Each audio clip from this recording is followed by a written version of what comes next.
हम शुरू करते हैं, जो लेट है वो लेट है।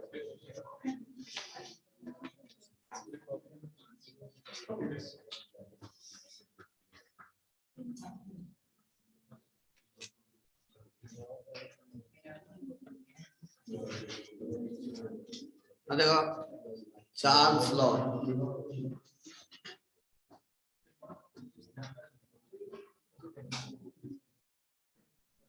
चार्ल्स लॉ क्या है कि किसी गैस के, आइडियल गैस के फिक्स मास के लिए मास कांस्टेंट होना चाहिए और प्रेशर भी कांस्टेंट होना चाहिए, तो वॉल्यूम डायरेक्टली प्रोपोर्शनल होगा temperature in kelvin. Volume directly proportional होगा temperature in kelvin.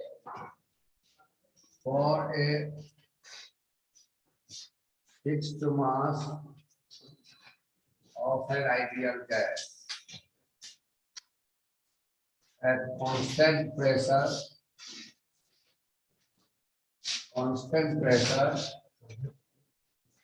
volume of ideal gas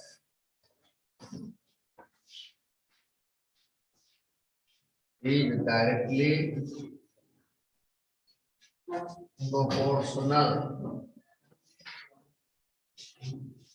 to temperature in Kelvin.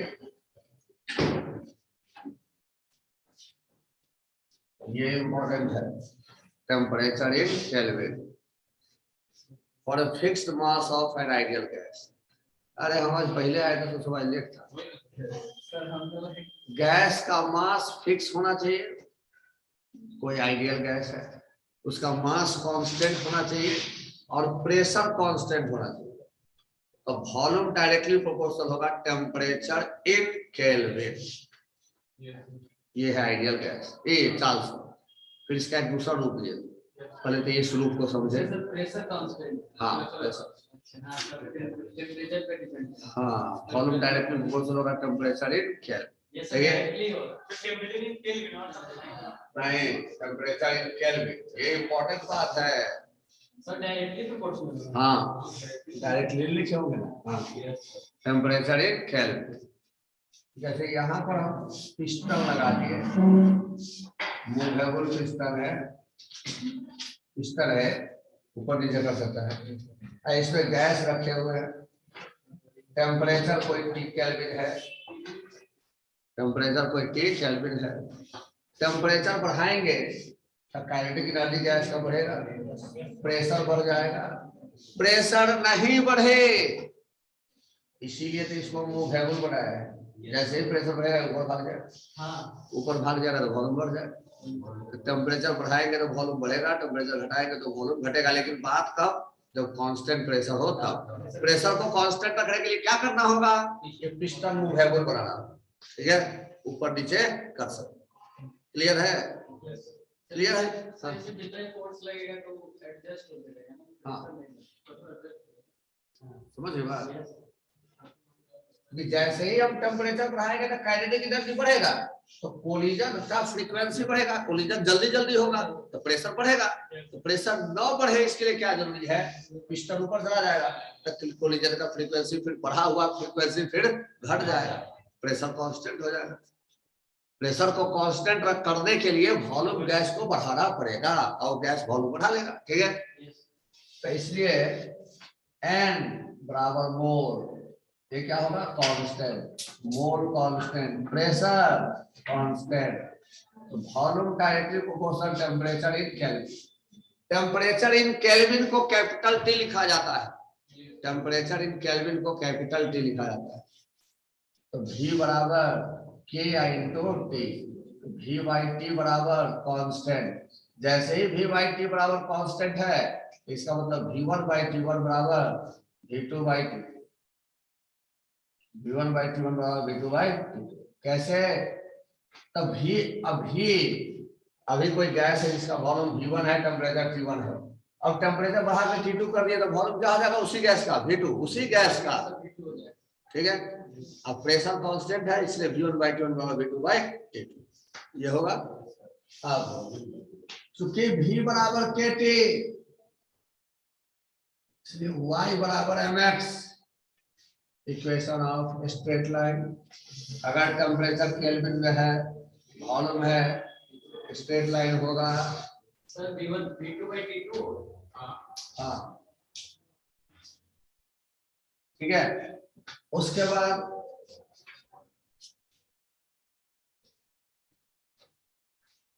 अब जैसे मान लेते हैं यहाँ एक ग्राफ, अच्छा एक बार ये पूरे प्लॉट के दौरान प्रेशर क्या होगा, कांस्टेंट। तो जैसे बॉयल्स लॉ के ग्राफ को आइसोथर्म बोलते थे, इसको हम आइसोबार बोलते, क्या बोलेंगे, आइसोबार। बार प्रेशर का यूनिट है, आइसोबार माने प्रेशर कांस्टेंट। यहाँ देखिए फिर V/T वर्सेस V और T, गौर करो। अरे V/T तो हमेशा कांस्टेंट होगा ना, तो V/T का वैल्यू हमेशा कांस्टेंट। ये भी क्या होगा, आइसोबार। ये भी क्या होगा, आइसोबार। हो जाएगा V/T वर्सेस, हो जाएगा। अब देखो फिर से एक मिनट,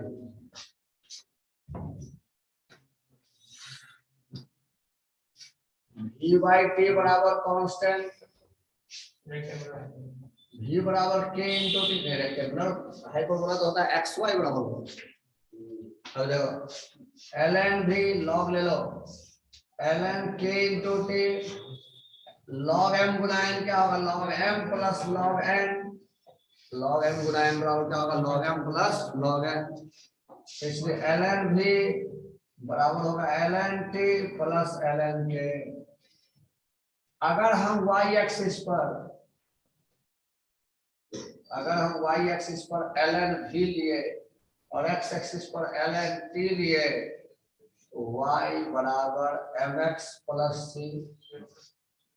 यहाँ इसके बगल में क्या है, कुछ नहीं है, यहाँ m बराबर क्या है 1 माने tan 45 डिग्री, m बराबर 1 माने tan 45 डिग्री, c क्या है ln के माने ये ग्राफ होगा straight line passing from the origin, और a एंगल होगा क्या 45 डिग्री, और a क्या होगा ln के।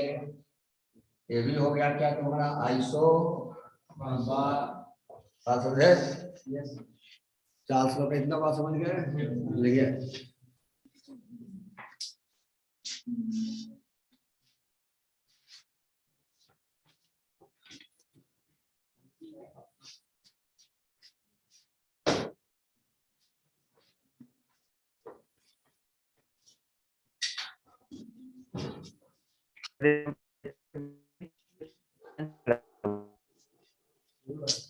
हाँ बोलिए बोलिए।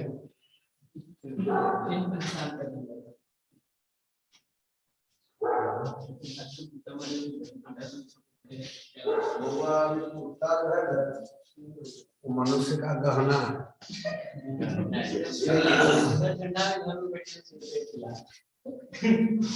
हम क्या कहें, अभी हम देख रहे हैं मानव जाति का, माने जो लोग पहले केस सोचता था, उसके बाद शरीर का साज सज्जा करता था ना हम लोग, वो कुत्ता का साज सज्जा करता है, कुत्ता उसका साज सज्जा है।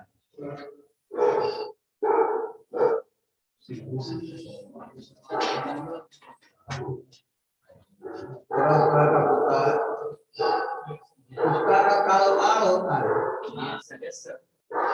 कुत्ता लोग 10,000 20,000 का खरीद के लाता है।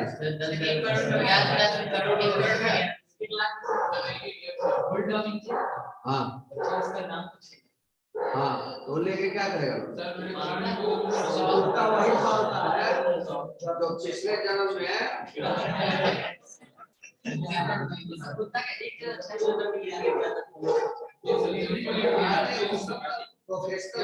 आध्यात्मिक दर्शन जो है वो यही है। कौन बोला, एक बात जान लीजिए, गाँव में कुत्ता को काल भैरव बोला गया है। गाँव घर में क्या था तो मालूम है, पहले हर परिवार में कुकुर को दूध भात खिलाया जाता था, हर परिवार में उसके लिए सबसे पहले खाना निकाल दिया जाता, दूध और भात, उसको निकाल के रख दिया जाता। टाइम था, हर घर पर आने का उसका टाइम रहता था। अच्छा उसको पता हुआ था ये कुत्ता ही घर में जाएगा, ये कुत्ता है तो उससे घर नहीं जाता था वो। अभी का आदमियों भ्रष्ट हो गया, कुकुरों भ्रष्ट हो गया, बिलाइयों भ्रष्ट हो गया। चावल नहीं पूछता तो बेचारा को जो मिलता है तो मलेरिया का एटीट्यूड होता है, रोटी खाएंगे दूध भात वाइट ए इधर के बिलाई सब रोटी खाओ नहीं करता। सर कहाँ नॉनवेज खाने को करिए, आप वेजिटेरियन बना रहे हो अभी का हम बिल्ली सब देखते हैं, वो बिल्ली हमको मिला था यहीं पर, छोटी बिल्ली थी, तो वो जो है सो हमारे बरामदा पर आ गया था, उसको ग्रिल को बंद किए, मैं कर रहा था, नहीं रखा रहा था, ये रोटी दिए उसको, बता के बस बढ़िया चिकन का एक दो पीस दे दो बेचारा खा ले। बेचारा खा जाता है, और क्या खाता है? बेचारा सबको पता चल कैसे एक दे दो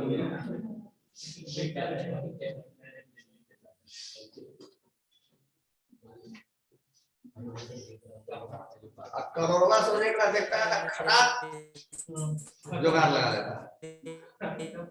करोड़वा सोने पता बिल्ली सब पता है। आज आवाज नहीं आ रहा है आपका, हो गया बेटा, हो गया।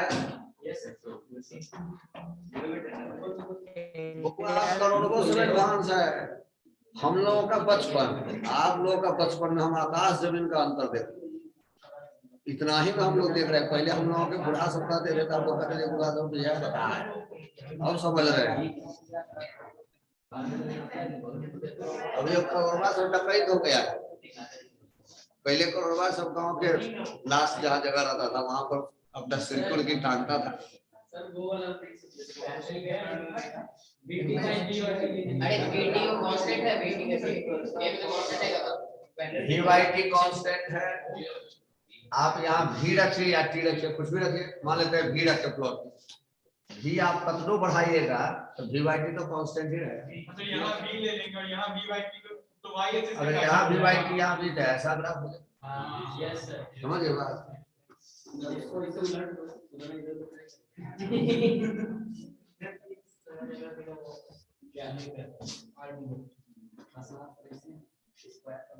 देखिए इसी का चार्ल्स लॉ का दूसरा रूप क्या है, एक मिनट, इसी चार्ल्स लॉ का दूसरा रूप क्या है? दूसरा रूप है, ओरिजिनल रूप वही है, ये तो डुप्लीकेट रूप था ओरिजिनल। अच्छा हाँ, एक बात कंफ्यूजन, हमने लिखा अभी कि कांस्टेंट प्रेशर पर किसी गैस के कांस्टेंट मास का वॉल्यूम डायरेक्टली प्रोपोर्शनल होगा टेम्परेचर इन केल्विन। मैंने टेम्परेचर बढ़ाएंगे वॉल्यूम बढ़ेगा, टेम्परेचर घटाएंगे वॉल्यूम घटेगा। ठीक, आपको सवाल दे दिया कि एक गैस है जिसका 10 डिग्री सेंटीग्रेड पर वॉल्यूम है V, तो 20 डिग्री सेल्सियस पर इसका वॉल्यूम 2 भी होगा, 3 भी होगा, V/2 होगा, क्या होगा?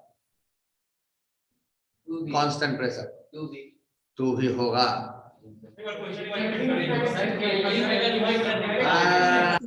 में कन्वर्ट करना पड़ेगा। देखो कहता है 10 डिग्री सेल्सियस पर वॉल्यूम है V, तो 20 डिग्री सेल्सियस पर वॉल्यूम क्या V होगा, 2 भी होगा, 3 भी होगा, नन ऑफ दिस,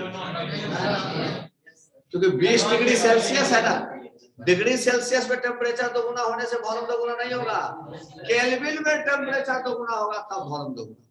इसलिए हमने लिखा था टेम्परेचर इन केल्विन, ये बहुत इंपॉर्टेंट बात है। करेगा ना, ऐसे नहीं करेगा, करके देखिए। V1 भी है, T1 है 10 डिग्री सेल्सियस 273 केल्विन, 273 अरे 10 प्लस 273 283 केल्विन। V2 नहीं मालूम, T2 20 plus 273 293 kelvin. Constant pressure है, V1/T1 बराबर V2/T2, V2 निकालिएगा, 2 भी नहीं है सर 283 into V/293। हाँ, बात समझ पाए? तो इसलिए हमेशा कांस्टेंट प्रेशर पर वॉल्यूम डायरेक्टली प्रोपोर्शनल होगा, लेकिन टेम्परेचर इन केल्विन। अब कहता है, अब चार्ल्स लॉ का एक दूसरा रूप है, for a fixed mass at constant pressure the volume of ideal gas increases और decreases bye 1/273 of its volume at 0 degree centigrade per degree Celsius rise or increase or decrease in temperature। लिख देते हैं, तब फिर इसको बोलने से नहीं समझिएगा जब तक समझाएंगे नहीं, ठीक है। आप आगे बोल रहे हैं पीछे क्या चार्ल्स लॉ का second form of Charles law for a fixed mass of ideal gas at constant pressure,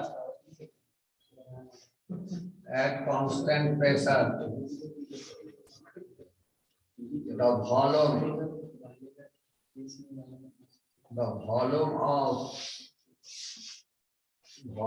of ideal gas increases or decreases by 1/273th part of volume of that gas at 0 degrees Celsius per degree increase or decrease of temperature respectively. सवाल क्या कर रहा है आप समझिए। सवाल कह रहा है, एक मिनट पहले देखिए, सवाल पहले देख लीजिए तो समझिए। कह रहा है कि किसी गैस का 0 डिग्री सेल्सियस पर वॉल्यूम 0 नहीं होगा। 0 डिग्री सेल्सियस पर volume at 0 degree Celsius volume V0 हाँ V0 है, नहीं 0 डिग्री सेल्सियस ओरिजिनल तो नहीं बताया इसका वॉल्यूम। वॉल्यूम किसी भी गैस का टेम्परेचर पर डिपेंड करता है अगर कांस्टेंट प्रेशर है तो, ठीक। तो 0 डिग्री सेल्सियस पर वॉल्यूम V0। अब कहता है 1 डिग्री सेल्सियस पर वॉल्यूम कितना होगा? V0 plus V0 by 273। माने 0 डिग्री सेल्सियस पर जो वॉल्यूम है उसका 273वां भाग से बढ़ेगा पर degree Celsius rise of temperature. अगर घटेगा, टेम्परेचर घटेगा तो उतना ही घट भी जाएगा। जैसे 0 पर इतना हुआ -1 V0 माइनस V0 बटा 273। अब 2 डिग्री सेल्सियस पर देखो 1 डिग्री पर कितना है? V0 प्लस V0 बाई 273 अब प्लस और एक बढ़ाए फिर V0 बाई 273। बोलो ये तुम्हारा क्या हो गया? V0 plus 2 V0 by 273। समझ गए? 3 डिग्री सेल्सियस पर क्या होगा? 3 V0। अब देखो T1 degree Celsius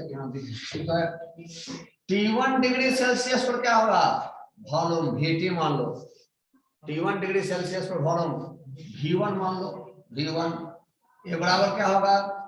V0 plus T into V0 बटा 273 T1 समझ गए? T2 डिग्री सेल्सियस पर क्या होगा? T2 डिग्री सेल्सियस पर V2 मान लो, V0 plus T2 into V0 बटा 273। समझ गए? अगर तुम इसको कर दो V1 बाई V2, V1 का वैल्यू ये, V2 का वैल्यू है, तो V0 plus T1 into V0 बटा 273 बटा V0 plus T2 into V0 बटा 273 होगा। अब इसको हम कर सकते हैं V0 इंटू 1 प्लस T1 बटा 273 बटा V0 इंटू 1 प्लस T2 बटा 273। V0 कट गया, V1 बाई V2 बराबर 273 प्लस T1 बटा 273 प्लस T2 बोलो होगा कि नहीं होगा? बोलो ये सब समझ में आ रहा है? नहीं समझ में आ रहा है? देखो एक मिनट एक और सुना। 0 डिग्री सेल्सियस पर वॉल्यूम V0 है, 1 डिग्री पर कितना होगा? V0 तो रहेगा ही, इसका 273वां भाग बढ़ गया। 2 डिग्री पर क्या रहेगा, 1 डिग्री पर जो है वो तो रहेगा ही, और 0 का 273वां भाग फिर बढ़ गया। ये दोनों 2 डिग्री पर क्या हो गया, 2 गुना v नॉट। फिर 3 डिग्री पर क्या होगा, ये तो रहेगा ही प्लस v नॉट बाई 273, तब ये दोनों को जोड़ देगा 3 v नॉट। 4 पर क्या होगा, 4 v नॉट। T1 पर क्या होगा, T1 v नॉट बाई 273, बोलो। Yes sir. T2 पर क्या होगा, v not plus T2 v not by 273। अब अगर हम 1 और 2 को भाग दे दिए तो ये आ सकता है, नहीं आ सकता है। अरे देखो ना, v1 का वैल्यू ये है, v2 का ये है, v नॉट कॉमन ले लो तो ये होगा कि नहीं होगा, yes sir. v not cut गया। अब ये क्या होगा, 273 प्लस T1 बटा 273, 273 प्लस T2 बटा 273, 273 कट जाएगा, होगा। Yes sir. अब एक बात बताओ, किसी भी टेम्परेचर में 273 जोड़ते हैं तो डिग्री सेल्सियस टेम्परेचर में 200 केल्विन, T1 में 273 जोड़े, T1 केल्विन बटा T2 केल्विन आ गया। Yes sir. इसका मतलब V1 बाई V2 बराबर T1 बाई T2। इसका मतलब लिख सकते हैं V1 बाई T1 बराबर V2 बाई, यही तो पहले हम बताए हैं, यही ना पहले बताया है। बोलिए बोलिए, हाँ समझिए बात। तो अगर कांस्टेंट प्रेशर पर किसी गैस का कांस्टेंट प्रेशर हो, मास भी कांस्टेंट हो, तो वॉल्यूम 0 डिग्री सेल्सियस पर क्या है वो पहले अगर पता होगा तो 1 डिग्री पर क्या होगा, जो 0 पर वॉल्यूम है plus 1 Guna v dot by 273। क्या जोड़ेंगे सीधे 10 गुना v डॉट बाई 273, ये आ गया ना, 1 डिग्री सेल्सियस बताइए। समझ गए बात। तो जनरल इक्वेशन क्या होगा, इससे डायरेक्ट देख दे तुम अपने निकालना। मान लेते हैं टी पर तुमको निकालना होगा तो क्या होगा, v not plus T Guna v not by 273 yes sir. हैं।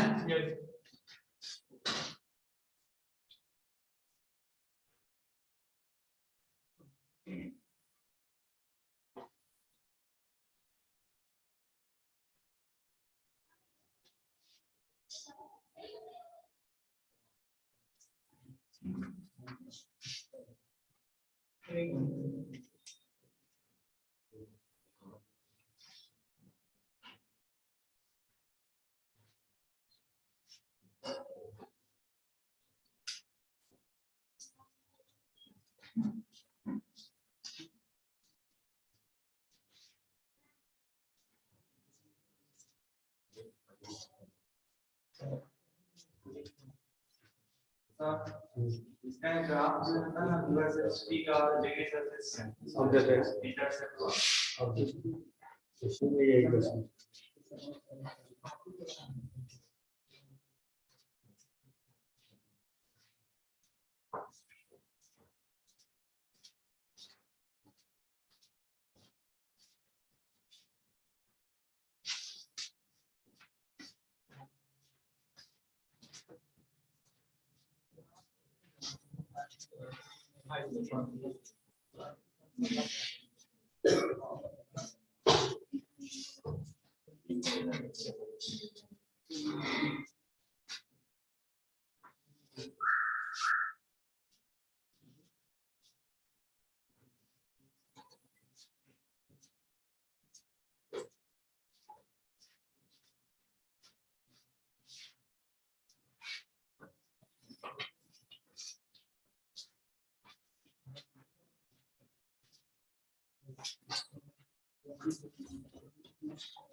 मिटा रहे हैं।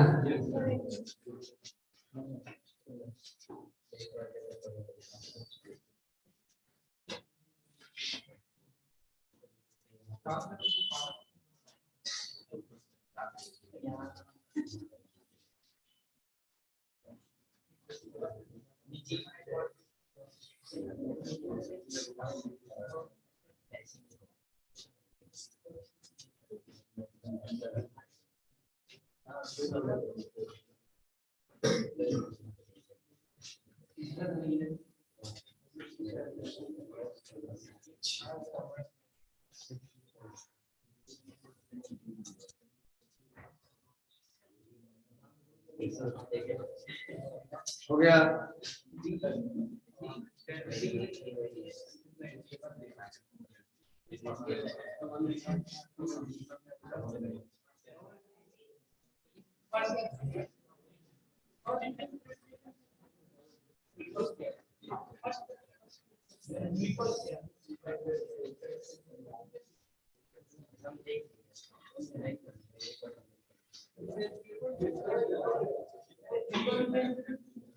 अरे तो चार्ल्स लॉ का दूसरा रूप कहता है volume at any temperature T degree Celsius, volume at any temperature T degree Celsius बराबर होगा volume at 0 degree Celsius plus V0 बटा 273 इंटू T। यस सर, ये ना होगा, बोलिए। यस सर, अगर यही टेम्परेचर -T होगा, यह -T हो जाएगा, नहीं आया। यस सर, ये बराबर हम लिख सकते हैं V0 बटा 273 इंटू T प्लस V0। अगर y एक्सिस पर इसको रखे, x एक्सिस पर टेम्परेचर डिग्री सेल्सियस पे रखे, y बराबर है x प्लस c। हाँ, बोलिए। Z हाँ कर रहे हैं। अगर y एक्सिस पर वॉल्यूम लिखे, x एक्सिस पर टेम्परेचर इन डिग्री सेल्सियस रखे, ठीक है। तो y एक्सिस पर ये वॉल्यूम है, y x एक्सिस पर टेम्परेचर है, x बगल वाला क्या हो जाएगा स्लोप, ये हो जाएगा क्या, क्योंकि 0, अरे ये क्या है 0 डिग्री सेल्सियस पर वॉल्यूम 0 नहीं है, 0 डिग्री सेल्सियस पर वॉल्यूम V0 है। अरे होगा। यस सर, इस ग्राफ का ये स्लोप क्या होगा, इसका स्लोप tan थीटा बराबर स्लोप बराबर V0 बाई 273 होगा। ये क्या होगा हमारा इंटरसेप्ट V0 माने 0 डिग्री सेल्सियस पर वॉल्यूम V0, 0 डिग्री सेल्सियस पर वॉल्यूम V0। क्लियर है। यस सर, अब उसके बाद अगर इस ग्राफ को हम पीछे ले जाए, ये जहां कट करेगा उस टेम्परेचर पर वॉल्यूम ऑफ गैस 0 हो जाएगा। यस सर, यस सर, ये टर्म कट करता है -273.13 डिग्री सेल्सियस, एक्यूरेट ये है, ठीक है। प्रैक्टिकली पॉसिबल है क्या वॉल्यूम 0? गैस ही नहीं एग्जिस्ट करेगा, ठीक है। हाँ, वही बात लिखने जा रहे हैं। अब गौर कीजिए -273.13, इसको हम लोग -273.13 नहीं याद रखते हैं, -273 याद रखते हैं, लेकिन हाँ डिग्री सेल्सियस, डिग्री सेल्सियस में रहेगा।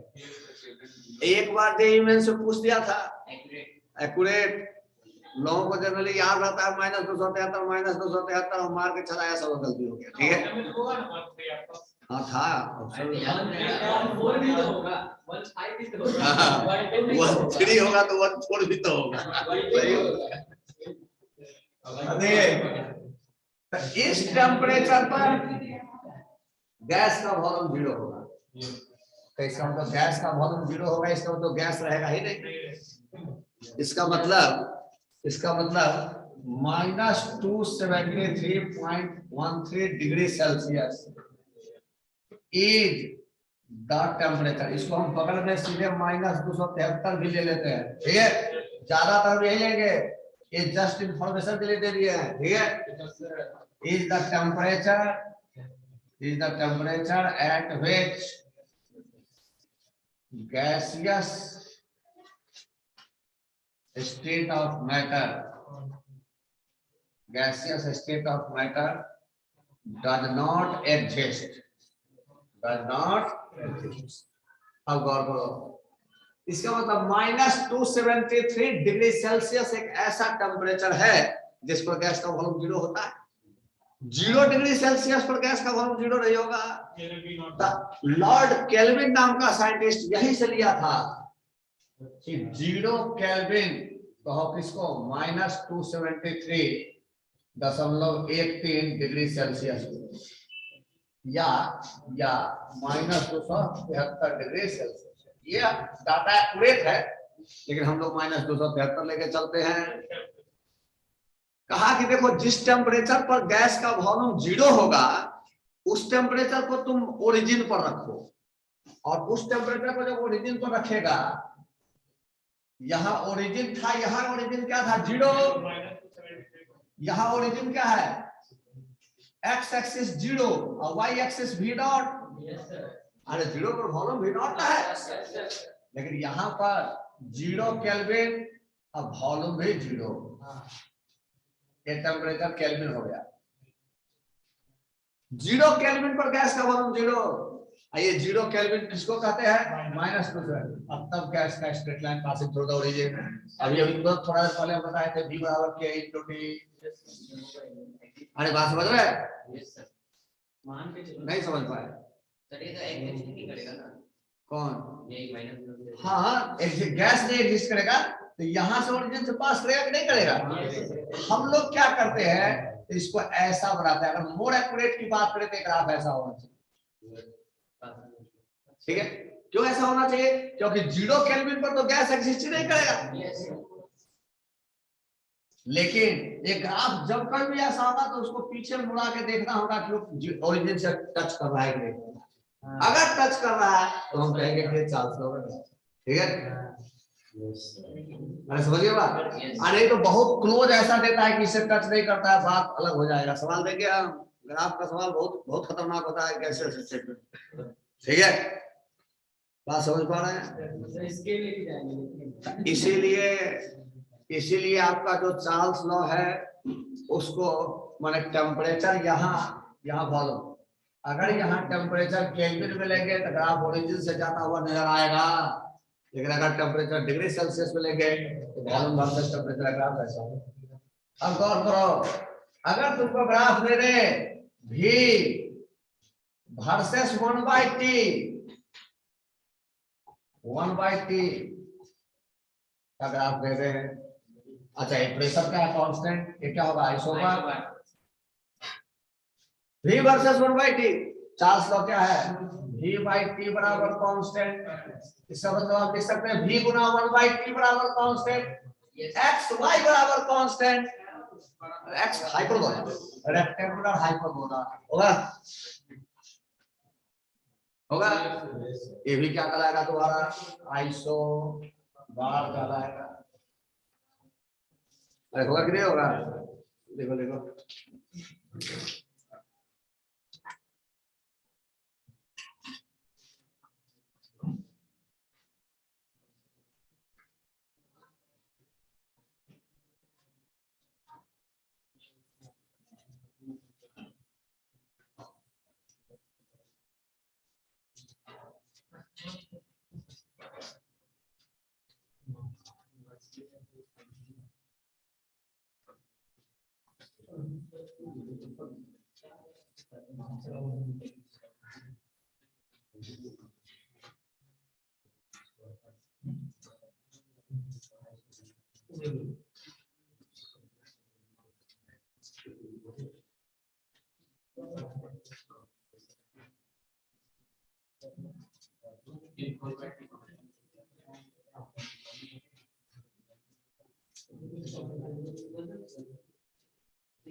इसमें वहां पर फॉर्मूला जीरो लिया गैस का गैस का वॉल्यूम जीरो होगा। और गैस आइडियल गैस किसको मानते हैं? जिसके मॉलिक्यूल का वॉल्यूम नहीं है। समझिए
हो गया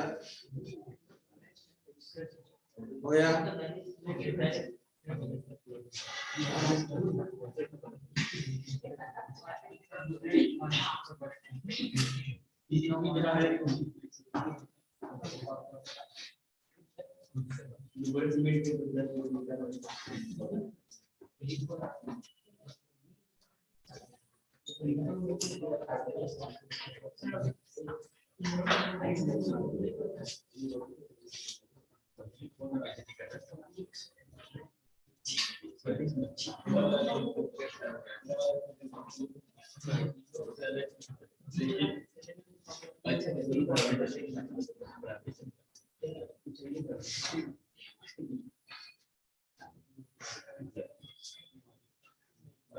आपका क्या देगा? कांस्टेंट टेम्परेचर पर volume pressure inversely proportional to volume. Constant temperature पर pressure inversely proportional to volume. Constant pressure पर volume directly proportional to temperature in kelvin. Gay Lussac's law कैसे? गैलुसाक्स लॉ सब प्रोपोर्शनल इसको नहीं सब एक साथ होगा। सर ऐसा नाम को लाते कहां से? तो क्या सोच के नाम ब्रेड प्रेशर टेम्परेचर सर वाइपर नहीं किया प्रेशर टेम्परेचर लॉ, ठीक है। प्रेशर टेम्परेचर लॉ किसको कहते हैं? सेम बात जो चार्ल्स लॉ है वही, केवल बदल दीजिए क्या। देखिए for a fixed mass of ideal gas at constant volume। यहाँ कौन कांस्टेंट के लिए? हाँ, at constant volume pressure directly proportional. Pressure किसका? गैस का। Directly proportional to temperature in kelvin. Temperature in kelvin. जो चार्ल्स लॉ था, चार्ल्स लॉ क्या था? प्रेशर कांस्टेंट था तो वॉल्यूम डायरेक्टली प्रोपोर्शनल होता था टेम्परेचर इन केल्विन। यहाँ वॉल्यूम कांस्टेंट कर लिए, मास तो सब में कांस्टेंट ही रख रहे हैं, तो pressure directly proportional to temperature in kelvin. माने कि और n माने नंबर ऑफ मोल्स बराबर constant volume.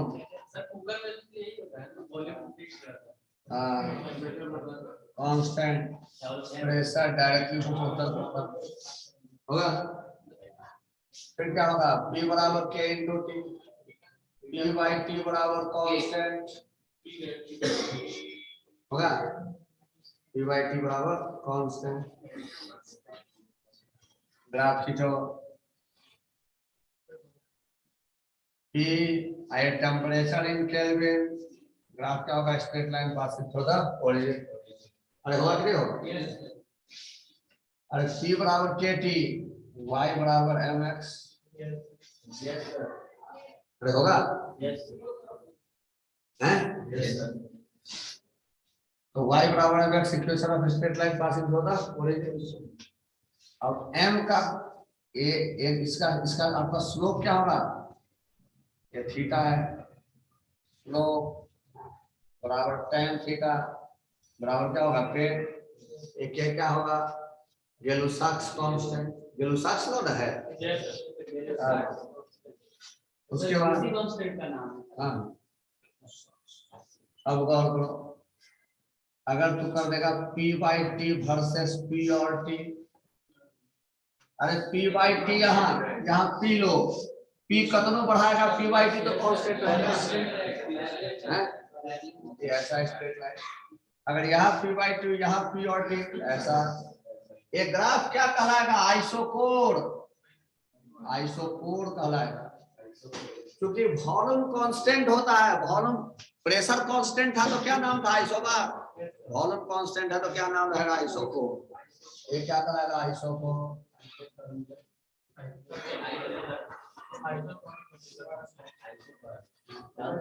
P versus 1/T। देखो P बाई T बराबर कांस्टेंट, क्योंकि P बाई T बराबर constant. This implies P Guna 1/T बराबर कांस्टेंट, x y बराबर कांस्टेंट, रेक्टेंगुलर हाइपरबोला। तो होगा जैसे इसी में अभी चार्ल्स लॉ जो बताया वही है। चार्ल्स लॉ में वॉल्यूम और टेम्परेचर में रिलेशन है, यहाँ प्रेशर और टेम्परेचर। बात अंतर इतना ही है, ठीक है। यहाँ भी तुम जैसे चार्ल्स लॉ में कहा था कि वॉल्यूम इंक्रीज करेगा या डिक्रीज करेगा 1/273th part of the volume at 0 degree centigrade. तो अगर 0 डिग्री सेल्सियस पर गैस का वॉल्यूम 0 नहीं है तो इसका मतलब 0 डिग्री सेल्सियस पर गैस का प्रेशर भी 0 नहीं है। तो अगर at 0 degree Celsius pressure of ideal gas हम P0 लेंगे तो इसका मतलब P at T degree Celsius बराबर होगा P0 प्लस P0 बटा 273 इंटू T, जो हम पहले निकाले हैं। अरे देखो गौर करो, 1 डिग्री सेल्सियस पर प्रेशर क्या हो जाएगा? P0 प्लस P0 बटा 273। 2 डिग्री सेल्सियस पर प्रेशर क्या हो जाएगा? P0 प्लस 2 गुना P0 बटा 273। 3 पर क्या हो जाएगा? P0 प्लस 3 गुना P0 बटा 273। T पर क्या हो जाएगा? P0 प्लस T गुना P0 बटा 273। सेम सारा बात सेम है इसमें। इसलिए हम इसको लिख सकते हैं PT बराबर P0 बटा 273 T प्लस P0, Y बराबर mx प्लस C। ग्राफ अगर खींचे डिग्री सेल्सियस में टेम्परेचर, ये 0 डिग्री सेल्सियस है, ग्राफ ऐसा आएगा। और ये स्लोप क्या होगा? यहाँ ये थीटा होगा, स्लोप बराबर tan थीटा बराबर P0 बटा 273, बशर्ते कि P वर्सेस T का ग्राफ हो। बोलो कोई दिक्कत है? एकदम है, कोई दिक्कत है? तो सब मैथमेटिकल है, गैसियस स्टेट से मैथमेटिकल हर चीज आता है, ठीक है।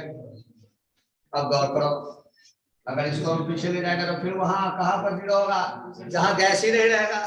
तो this temperature is -273.13 degree Celsius. इस टेम्परेचर पर गैस का वॉल्यूम भी 0 होता है, गैस का प्रेशर भी 0 होता है, ठीक है। इस टेम्परेचर को कहते हैं 0 केल्विन, एब्सोल्यूट 0 टेम्परेचर। क्या कहलाता है? Absolute 0 temperature. एब्सोल्यूट 0 टेम्परेचर का मतलब हुआ that temperature at which volume of gas becomes 0, pressure of gas becomes 0, that is the gas does not exist, is called absolute 0 temperature. And this absolute 0 temperature is what? -273.13 degrees Celsius.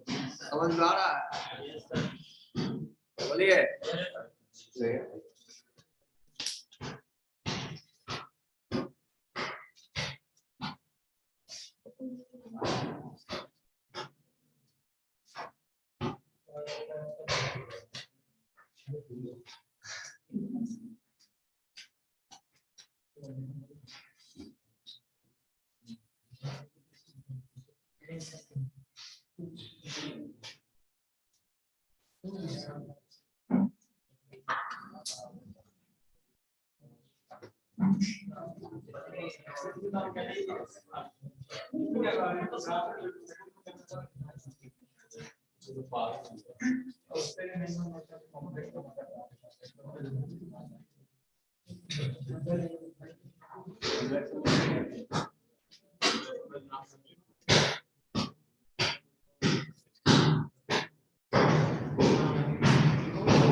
ये सभी graph क्या कहलाएगा? आइसोकोल।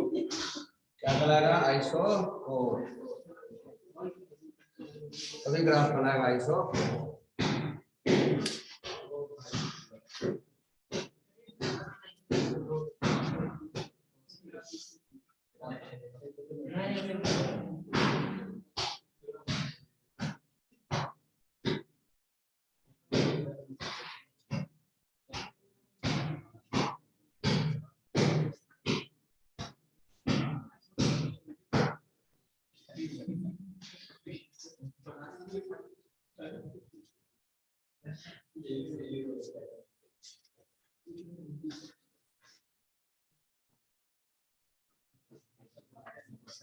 हो गया?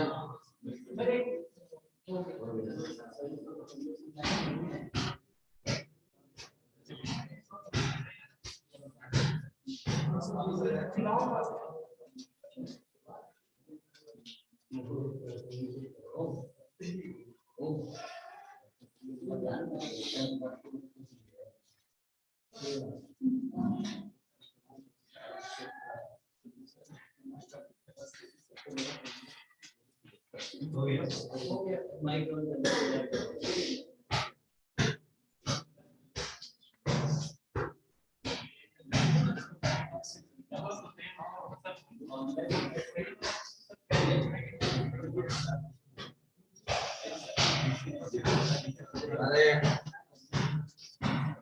Absolute zero temperature, absolute temperature, temperature rate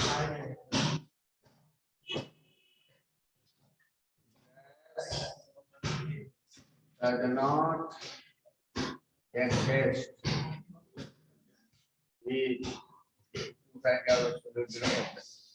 It is 0 Kelvin, -273.13 degree Celsius या -273 degree Celsius. हो गया?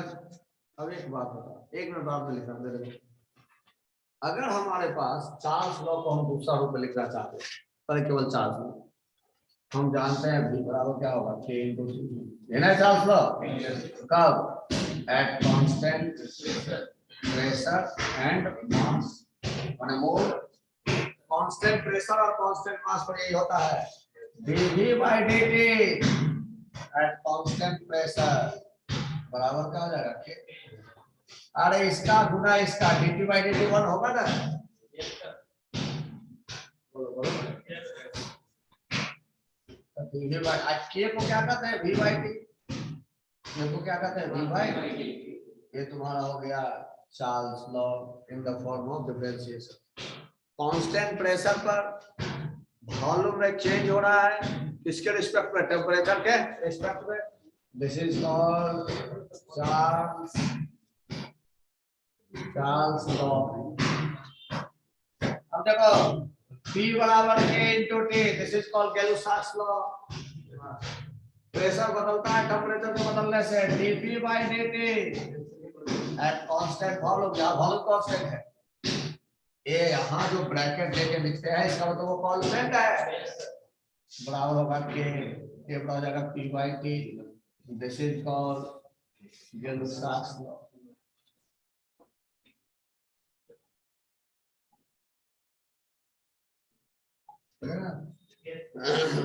कल हम एवोगाड्रो लॉ बताएंगे, पीरी बराबर एनआरटी डिराइव करेंगे, ठीक है। उसके बाद इतना के आधार पर पहले न्यूमेरिकल, फिर एक ग्राफ का टाइप आएगा, ठीक है। आएगा ना तो सबसे पहले ग्राफ मुझे दिया हुआ है हाइपोथेसिस। कब करें?